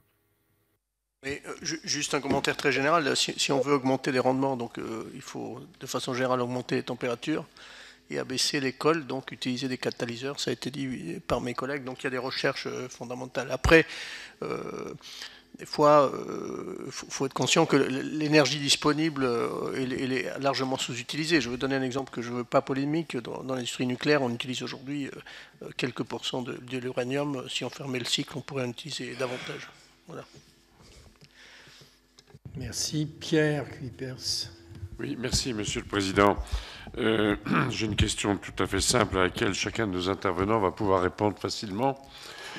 Vous avez tous évoqué d'ailleurs les coûts élevés de la recherche, du développement, du déploiement, par rapport et la compétitivité par rapport aux énergies actuelles, les énergies fossiles et autres. Ma question est simple. Est-ce que vous avez fait une étude du coût de notre dépendance énergétique, énergie par énergie? pour comparer, non pas seulement toujours par rapport aux énergies actuelles, mais par rapport à ce que nous coûtent les énergies et notre fragilité énergétique. Voilà. Merci pour la simple question. Qui répond? Monsieur. Alors ma réponse au premier ordre est très simple.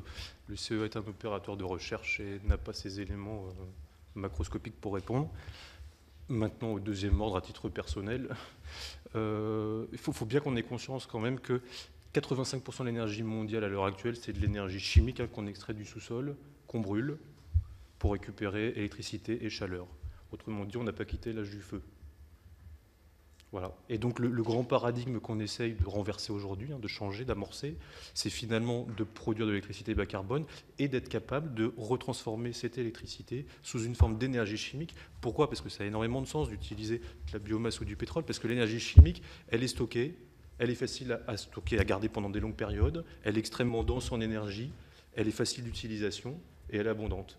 Et donc on a besoin de rebasculer l'énergie électrique, mais aussi l'énergie solaire, on l'a mentionné un petit peu sur les carburants solaires, on est encore à des niveaux de maturité encore plus bas, de les transformer, énergie solaire et énergie électrique, sous cette forme d'énergie chimique. Et ce changement de paradigme, il est massif, parce que vous voyez bien qu'on n'a pas quitté l'âge du feu depuis la préhistoire, de façon macroscopique, et du coup, c'est ça qui légitime quelque part des coûts de déploiement importants.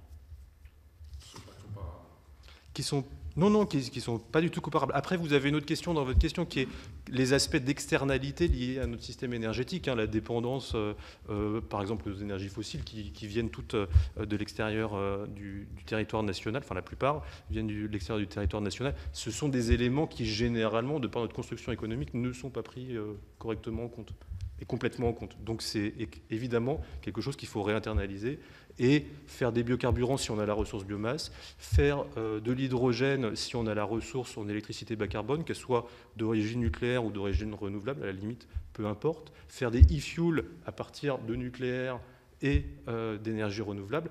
Ça, oui, si ça peut nous amener plus d'indépendance et de souveraineté, ça doit faire partie de l'équation. Mais c'est pour ça que j'insistais sur cette question des coûts. Les coûts sont plus importants parce qu'on les compare à des coûts qui sont complètement biaisés aujourd'hui, qui sont les coûts du fossile, sur lesquels on n'intègre pas la dépendance vis-à-vis de l'extérieur, sur lesquels on n'intègre pas encore le prix environnemental et les pénalités sur les générations futures. Donc en fait, ces coûts ils sont complètement biaisés. Et il faut bien définir quel est le service qu'on veut rendre en global.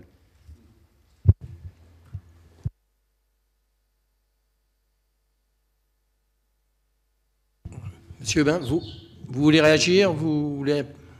Oui, peut-être, effectivement. Alors, pour me défausser en partie, parce que moi aussi, je n'ai pas creusé la question, donc la réponse à la question qui a été posée sur les approches, on va dire, macroéconomiques. En revanche, je voulais quand même signaler que, de mémoire, l'ANR a financé des projets portant sur ces questions-là, dont je suis tout à fait incapable aujourd'hui de vous restituer les conclusions, mais qui s'intéressaient effectivement à ces effets d'ordre macroéconomique de la dépendance énergétique. Voilà. Donc, simplement pour le signaler, que ça existe et qu'il y a eu des travaux de chercheurs sur ces questions-là. Monsieur Legris. Non, je dirais pas mieux. Une question de coût. Moi, et pour revenir un petit peu sur les relations avec l'industrie, ce que je peux dire, c'est que tous ces sujets-là passionnent vraiment la communauté. Nos laboratoires sont extrêmement sous tension aujourd'hui, très sollicités par l'ensemble des sociétés ou des entreprises qui ont un lien avec les domaines dont on parle aujourd'hui. Donc il faut être conscient qu'il y a un changement en cours important, aussi bien de la part de l'industrie que de la part de la recherche. Monsieur le rapporteur, vous voulez... Oui, rapidement, vous avez assez peu parlé de l'interaction avec le niveau européen dans les programmes de recherche, dans la définition de la maturité des différents process, filières, etc. Bon, premier élément. Et deuxièmement, comment c'est organisé au niveau à la fois européen et français d'ailleurs, pour avoir des points de rendez-vous avec les pouvoirs publics sur tout ça? Parce qu'après, vous y faisiez allusion tout à l'heure, la question c'est aussi en termes de souveraineté, comment on est capable de faire les choix au bon moment, de bâtir les filières, de produire... vous évoquiez tout à l'heure l'aviation, bon, il y a des objectifs qui sont très clairs. Mais on voit bien quand même qu'aujourd'hui, les compagnies commencent à signer des contrats qui ne sont pas forcément en France, quoi. Bon, du coup, voilà. quelles sont les clauses de rendez-vous et est-ce qu'il y a comme ça des points où on regarde réellement où on en est et à quel moment on va devoir faire des choix clairs?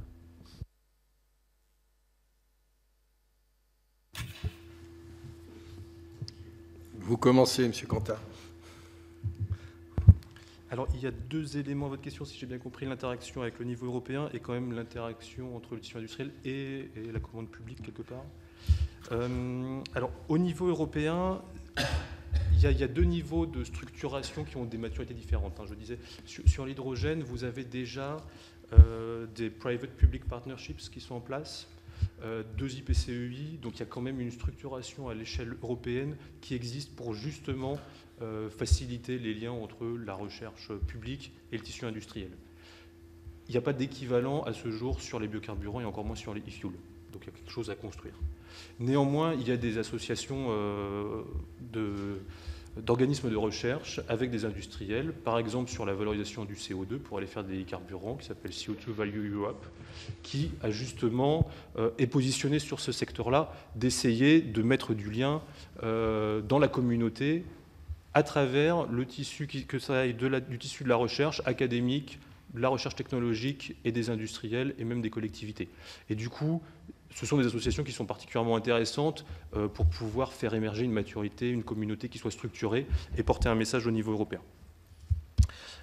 Sur la partie, le lien avec la commande publique, alors le CEA, j'insistais au début, est un organisme de recherche.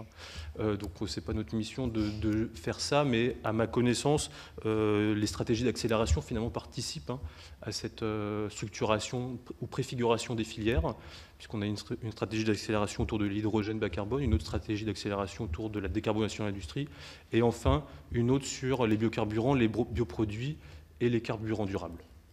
Donc il y a une préfiguration ici, et les comités stratégiques de filière, en particulier celui sur NSE, sur un nouveau système énergétique, a en particulier cette mission aussi. Monsieur Hérault. Je crois que pour la partie Union européenne, j'abonde dans le sens de l'IPCEI sur sur cette partie-là qui n'a pas été dédiée sur la partie biocarburant et qui peut être une voie pour favoriser le déploiement des filières. Il y avait d'autres programmes d'aide qui étaient faits, mais qui étaient un peu beaucoup plus larges dans les thématiques, et donc le choix des projets n'était pas toujours évident non plus. Donc ça fait partie des sujets. Il y a pas mal d'organisations qui sont présentes au niveau de Bruxelles, sur lesquelles on a des retours aussi, pour pouvoir justement émettre des nouvelles idées, donner des tendances sur les caps d'incorporation de biocarburants avancés dans les pools énergétiques. Et ça, c'est l'objet des directives européennes qui vont découler aussi dans ce cadre-là. Donc là-dessus, il y a pas mal de sujets. La ressource aussi fait partie des liens qu'on peut avoir avec la partie Union européenne. Sur le deuxième point, j'ai pas de commentaire particulier. Monsieur Bain. Oui, je peux apporter quelques éléments de réponse sur le premier point du côté ANR. Donc, côté ANR, en fait, on est impliqué dans des partenariats, puisque c'est aujourd'hui comme cela que ça s'appelle dans le cadre du programme Horizon Europe, donc des partenariats qui sont au niveau européen entre agences de financement. Donc, on a mentionné des partenariats, donc ce qui a été fait par M. Cantat concernant l'hydrogène. Donc ça, c'est un partenariat de longue date qui est entièrement financé par l'Europe. Et à côté de ça, il existe encore aujourd'hui donc des partenariats impliquant des agences de type ANR, donc des agences nationales, qui mettent en commun leurs moyens et définissent ensemble des objectifs pour financer des projets de recherche transnationaux. Et notamment, l'ANR est impliquée dans un partenariat qui porte sur un certain nombre de questions de l'énergie, qui se veut complémentaire du partenariat sur l'hydrogène, mais également d'autres partenariats dédiés plus spécifiquement aux différents modes de transport, par exemple, mais qui va traiter de la question des biocarburants qui, elles, par exemple, font très peu l'objet d'autres partenariats, mais également de la valorisation du CO2.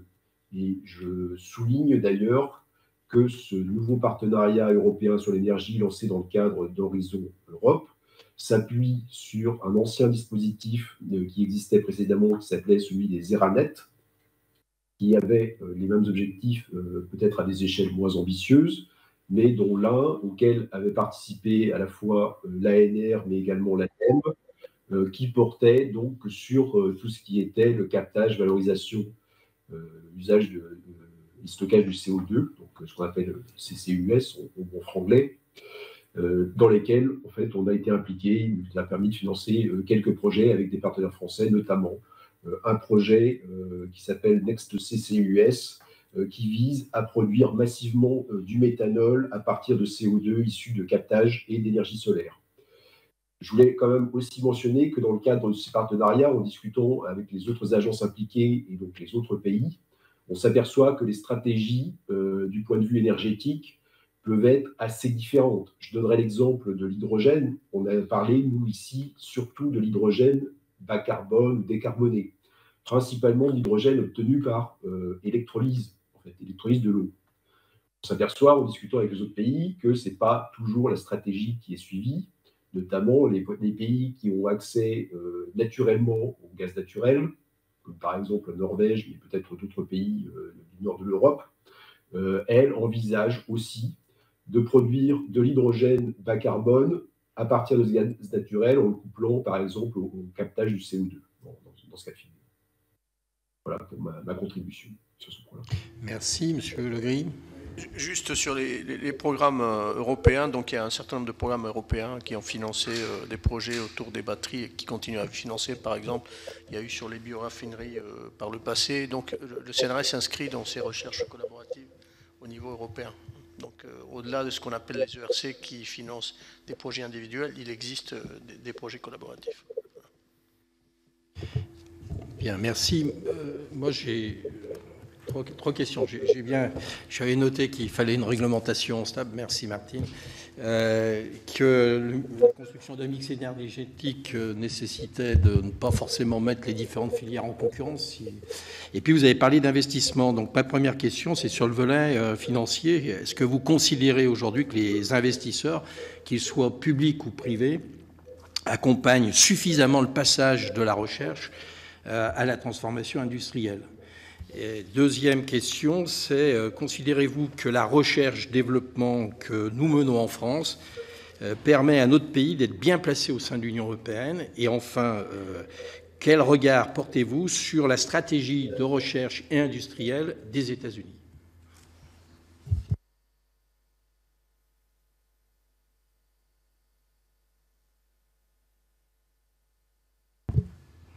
Vous commencez, M. Quentin. Du coup, je commence. Merci beaucoup. Alors, vous aurez bien compris que ma position est une position d'expert. C'est-à-dire que je vous dis quand je ne sais pas, je vous dis à l'ordre 0 quand je sais, à l'ordre 1, et je décline quand il faut raffiner. En l'occurrence, sur ces différentes questions, encore une fois, le CEA est un opérateur de recherche et on n'a pas du tout les chiffres quantitatifs qui permettraient d'avoir une vision consolidée sur ces différents points. Donc, je n'ai pas beaucoup d'éléments à vous fournir. Après, mon sentiment à titre personnel en tant qu'expert, c'est que je n'ai pas d'avis sur les investissements et j'aurais du mal à les comparer. J'ai pas de chiffres. Sur la R&D, est-ce que nous sommes bien placés, enfin la France est-elle bien placée dans l'Union européenne et après comparativement aux États-Unis? Je pense que oui, la France est bien placée au niveau de l'Union européenne. On a un tissu académique qui est très, très dynamique. Et si on prend par exemple les plans hydrogène qui ont été décidés, la France a un plan hydrogène avec des financements qui sont légèrement inférieurs à l'Allemagne, mais du même ordre de grandeur. Donc on ne peut pas dire qu'on est à rougir ou à se plaindre de ce point de vue-là. On est plutôt bien placé dans les R&D. Par rapport aux États-Unis, j'ai pas d'avis à proprement parler sur la question. Ce qu'on pourra noter, c'est quand même quand on voit le Inflation Reduction Act qui prévoit des investissements, évidemment des soutiens à l'investissement, donc jouer sur les CAPEX, mais aussi sur les OPEX. C'était un petit peu mon message en propos liminaire. C'est une composante qui nous manque énormément au niveau européen, ce soutien sur les OPEX. Et donc il faut prendre en compte pour créer des parts de marché, pour avoir des prix de rachat qui permettent d'amorcer la filière. Donc toujours avec une approche de, pas forcément les ancrer dans une grande pérennité, mais au moins avoir une dynamique d'amorcer les filières. Merci, Monsieur Hérault. Ce qu'on peut remarquer sur la première question par rapport aux investissements, quand on discute sur les projets et quand on voit les monteurs, les projets qui sont aujourd'hui tels Butijet, c'est plutôt des monteurs de projets plutôt que des grands groupes industriels qui sont porteurs des projets sur les biocarburants avancés. Et donc ça, c'est aussi un peu nouveau sur le panorama de l'énergie. Peut-être que le relais sera pris plus tard, mais sur les phases qui sont les premières phases d'un développement de projet industriel, c'est 5 ans avant d'arriver sur une unité de construction, c'est des monteurs de projets qui prennent les premiers risques. Donc ça, c'est quand même assez nouveau. Je pense, pour la deuxième question, que la France est plutôt bien passée par rapport à l'Europe, et on a eu du soutien, ce qui a été montré à travers les subventions et l'aide de l'ADEME pour les 2 projets que j'ai cités, Subfuture et Beautiful. Ça a contribué à ça. On a un savoir-faire technique sur la partie énergie qui est important et qu'on sait valoriser. Donc continuons sur cette voie-là. Et la stratégie du S, alors la stratégie du S sur la partie recherche, je ne sais pas trop comment ça s'organise. Par contre, en termes de produits, ils ne sont pas du tout sur le même type de biocarburant que nous aussi. Donc ça fait une vraie différence sur la partie marché. Ils considèrent aujourd'hui que la 1G est une solution pour eux, alors qu'en Europe, on est quand même sur des biocarburants avancés. Et ça fait une vraie différence en termes de stratégie d'industrialisation. Monsieur Bain. Si, alors, sur la première question, je vais être un peu comme M. Cantard, ça échappe au domaine de compétences de l'ANR et à mon domaine de compétences personnelles. En revanche, sur les deuxième et troisième questions, je peux apporter quelques éléments de réponse. Alors, sur la deuxième question, sur la position en Europe, elle est plutôt bonne de mon point de vue, bon, à la fois par les financements qu'on apporte au niveau national aujourd'hui, parce qu'en fait, il faut bien comprendre que depuis l'an passé, pratiquement, en fait, essentiellement, et la mise en place des premiers PEPR, ça suscite et des stratégies nationales plus globalement, donc un soutien qui est massif et on n'espère pas ponctuel, parce qu'on espère que ça va quand même durer un petit peu au-delà de l'investissement initial, donc à la R&D, et je pense que ça contribue beaucoup. L'autre élément que je voudrais apporter sur cette question-là, c'est la place des chercheurs français dans les dispositifs européens soutenus directement par l'Union européenne. Notamment, on a mentionné le partenariat public-privé sur l'hydrogène. J'avais regardé il y a 2 ans quelle avait été un peu la réussite des organismes publics de recherche français dans ce partenariat public-privé. Je reprends mes notes ici. En fait, je me suis aperçu que sur la période 2008-2017 que j'avais regardé, que les organismes de recherche publique français sont des bénéficiaires importants de ces appels à projets européens. Ils sont partenaires de 57% des projets. C'est pas tout à fait au même niveau que les Allemands, mais pas très loin. Et c'est bien au-dessus du Royaume-Uni, par exemple, qui est 3e avec seulement 36 projets. Donc, en fait, on est plutôt 2e, pas très loin de l'Allemagne, en tout cas sur les technologies d'hydrogène, globalement, en termes de bénéficiaires de la R&D financée directement par l'Europe. Dernier élément sur ce point-là, on est aussi porteur d'une initiative qui aujourd'hui n'a pas pu trouver de financement européen en dehors d'une CSA, alors je m'excuse du sigle, c'est le sigle européen, Coordination and Support Action, qui vise à développer les recherches dans le domaine des carburants solaires principalement et des biocarburants, qui s'appelle Sonergy, c'est le CEA qui en est un des grands promoteurs en Europe. Et donc, on a un rôle vraiment de leader sur cet aspect-là. Pour répondre à la troisième question sur comment les États-Unis sont organisés pour soutenir leur R&D et le transfert vers l'industrie, alors j'avais regardé il y a quelques années quelque chose de très intéressant, donc, qui en fait passe essentiellement par les soutiens apportés au niveau d'une agence qui s'appelle le DOE, Department of Energy, donc aux États-Unis, qui soutient en fait la R&D à travers 3 grands dispositifs. Le premier dispositif vise à soutenir une recherche de base fondamentale qui, comme je l'ai mentionné au début, est toujours nécessaire pour faire germer des idées nouvelles et voir ce qui peut déboucher. Donc, ils soutiennent la recherche un peu tout azimut dans différents domaines scientifiques, nanosciences, chimie, etc., sciences des matériaux, etc. Le deuxième dispositif que j'ai trouvé particulièrement intéressant, c'est un dispositif qui est inspiré de ce que faisaient donc les armées aux États-Unis, donc la DARPA principalement.